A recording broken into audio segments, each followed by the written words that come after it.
할렐루야. 153 저녁기도에 오신 여러분들을 주님의 이름으로 환영하고 축복합니다. 오늘도 귀하고 복된 이 저녁 시간 하나님께서 열심으로 기도하는 여러분들에게 반드시 응답하시고 역사하시는 이 저녁이 될 줄로 믿습니다.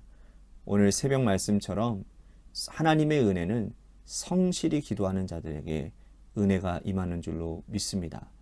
먼저 하나님의 말씀 보도록 합니다. 사도행전 9장 1절에서 7절 말씀까지 보도록 하겠습니다. 사도행전 9장 1절에서 7절 말씀입니다. 우리 같이 한 목소리로 다 함께 봉독하도록 하겠습니다. 시작. 사울이 주의 제자들에 대하여 여전히 위협과 살기가 등등하여 대제사장에게 가서 다메섹 여러 회당에 가져갈 공문을 청하니 이는 만일 그 도를 따르는 사람을 만나면 남녀를 막론하고 결박하여 예루살렘으로 잡아오려 함이라. 사울이 길을 가다가 다메섹에 가까이 이르더니 호련히 하늘로부터 빛이 그를 둘러 비추느니라. 땅에 엎드려져 들음에 소리가 있어 이르시되 사울아 사울아 내가 어찌하여 나를 박해하느냐 하시거늘 대답하되 주여 누구시니까 이르시되 나는 내가 박해하는 예수라. 너는 일어나 시내로 들어가라. 내가 행할 것을 내게 이룰 자가 있느니라 하시니 같이 가던 사람들은 소리만 듣고 아무도 보지 못하여 말을 못하고 서 있더라. 아멘. 부모와 자녀는요, 이 정서적으로 심리적으로 아주 강하게 연결되어져 있죠. 자녀가 몸이 아프거나 또 마음 상한 일이 있으면 그 고통은 고스란히 부모에게 전달되어집니다. 아니 그 이상으로 부모에게 전달되어지죠. 또 몸이 아파서 수술하고 입원해 있는 자녀들을 돌보는 그 부모의 심정은 고통 그 자체이죠. 반대로 자녀가 하는 일이 잘 되고 또 자녀가 기뻐하면 그 기쁨은 고스란히 부모에게 전달이 되어집니다. 부모는 자녀의 성공과 기쁨을 자기 것 이상으로 기뻐하기 때문이라는 것이죠. 이와 같이 여러분 그리스도와 교회도 강하게 이렇게 연결되어져 있다는 사실 아십니까? 교회가 고통받고 문제를 겪으면 교회의 머리 대신 그리스도께서 고난을 받습니다. 성도들이 즐거워하고 기뻐하면 교회의 머리 대신 예수 그리스도께서 영광 받습니다. 교회는 그리스도의 몸이고 그리스도는 교회의 머리가 되시기 때문인 거예요. 오늘 본문 말씀은 이 말이 진리임을 증거하고 있습니다. 유대인들에게 혜성같이 나타난 사울이라고 하는 청년이 있었습니다. 사울은 유대교 근본주의자로 유대교 교리에 심취한 사람이었어요. 유대교인들은 이 모세 오경만이 유일한 율법이라고 믿고 있었습니다. 그들은 예수님을 메시아로 인정하지 않습니다. 하나님이 보내신 선지자 중에 한 사람으로 볼 뿐 예수를 하나님의 아들로도 메시아로도 인정하지 않아요. 유대교의 입장에서 볼 때에 이 예수는 이단이었고 또 그를 따르는 사람들은 사회 질서를 어지럽게 하는 자들이었습니다. 그들은 예수를 죽이면 모든 것이 정상으로 돌아올 것이고 또 유대 사회가 그들의 방식대로 움직여질 것이라고 생각을 했던 것 같아요. 그런데 그들의 예상은 빗나가게 되었죠. 겁쟁이 제자들에게 성령이 임했고 그리고 성령 받은 제자들은 용기를 내어 예수 그리스도를 전파하기 시작을 했고 모범적인 삶을 살기 시작했습니다. 예루살렘 교회가 세워졌고요. 수많은 사람들이 부활하신 예수님을 영접하게 되었습니다. 그들이 볼 때에 사회는 더 혼란스러워졌습니다. 과거 예수님이 계실 때보다 지금 사회가 더 혼란 속으로 빠져들어가는 것처럼 보였습니다. 그들은 드디어 칼을 빼들기 시작했어요. 스데반 집사를 죽였죠. 그러나 그것으로 역부족이었습니다. 스데반 집사가 죽음으로 인해서 예루살렘 교회에 커다란 핍박이 있었어요.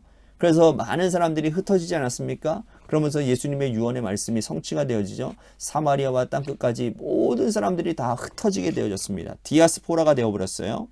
그런데 그 흩어진 사람들이 복음을 들고 이제는 예루살렘뿐만 아니라 온 연역을 다 전하기 시작하니까 이 고민이 깊어지는 겁니다.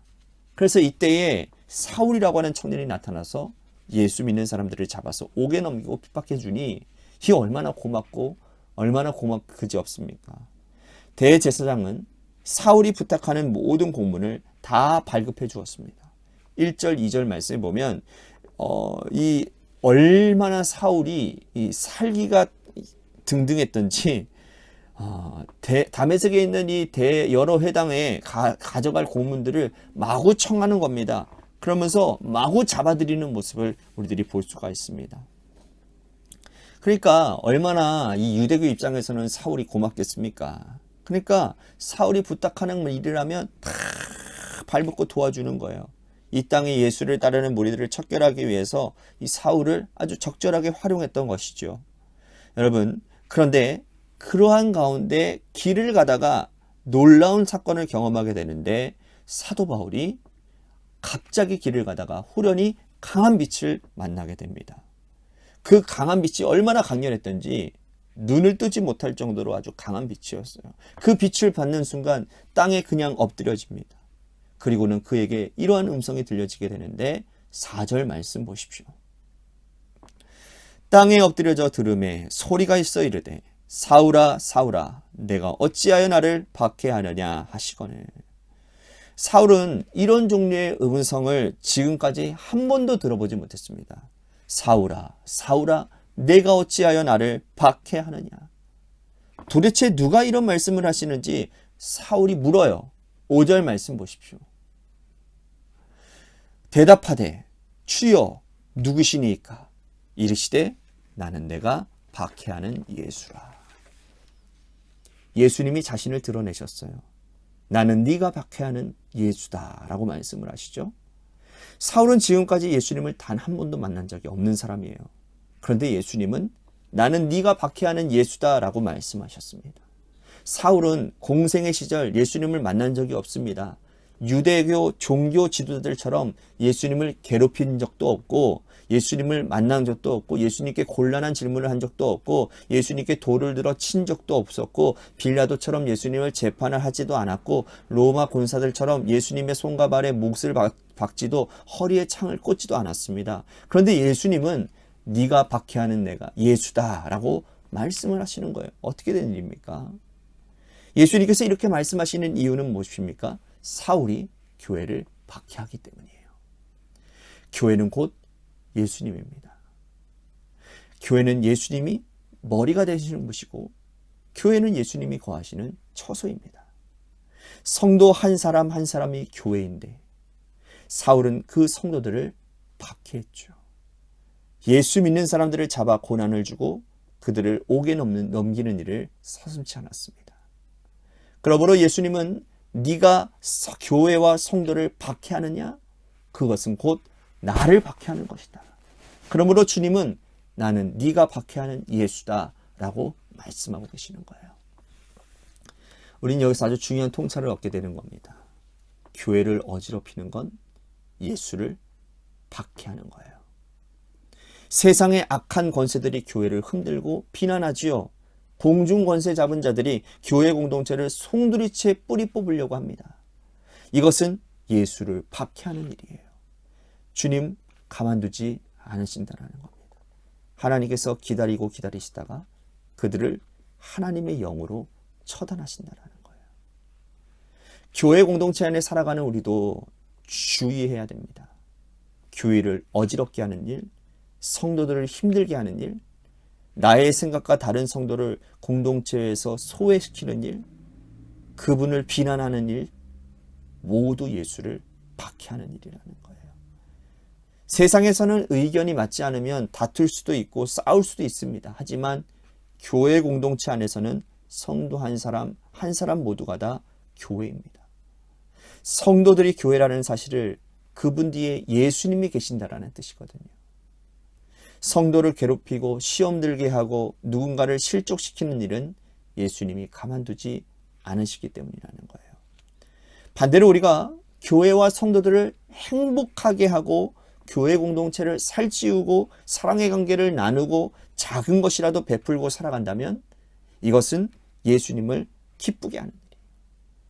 교회가 곧 그리스도의 몸이기 때문입니다. 우리는 지금까지 교회를 어떻게 생각하고 있었습니까? 그리스도의 몸된 전을 청소하는 일, 교회 공동체 구석구석에서 섬기는 일, 성도들을 섬기는 일들, 이건 사람을 섬기는 것이 아닙니다. 이것은 그리스도를 섬기는 일이에요. 내 교회를 위해서 헌신했으니 이것은 곧 나를 위한 것이라고 말씀하고 계시는 거예요. 하나님의 칭찬이 오늘 우리들에게도 있게 되기를 바라겠습니다. 오늘도 교회를 사랑하고 성도를 위해서 헌신하는 귀한 복된 우리 관악교회 성도님들이 다 되시기를 주님의 이름으로 간절히 축복하겠습니다. 오늘 말씀을 생각하면서 우리 같이 기도했으면 좋겠습니다.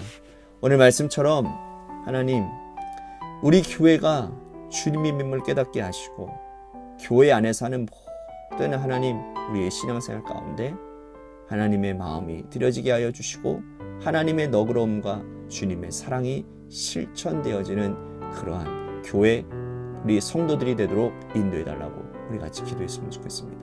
또한 재개발 가운데 놓여져 있는 주님의 교회를 위해서 여러분들 기도해 주시고요. 또한 우리 이양수 권사님을 위해서 여러분들 계속해서 기도해 주시기를 바라겠습니다. 또한 여러분들의 삶의 자리와 여러분들의 자녀들과 우리 고3 수험생인 한유진 학생을 위해서 기도하시다가 이 시간 돌아가시기를 바라겠습니다. 노래 끝날 때까지 우리 합심하여 기도하도록 하겠습니다. 기도하시겠습니다.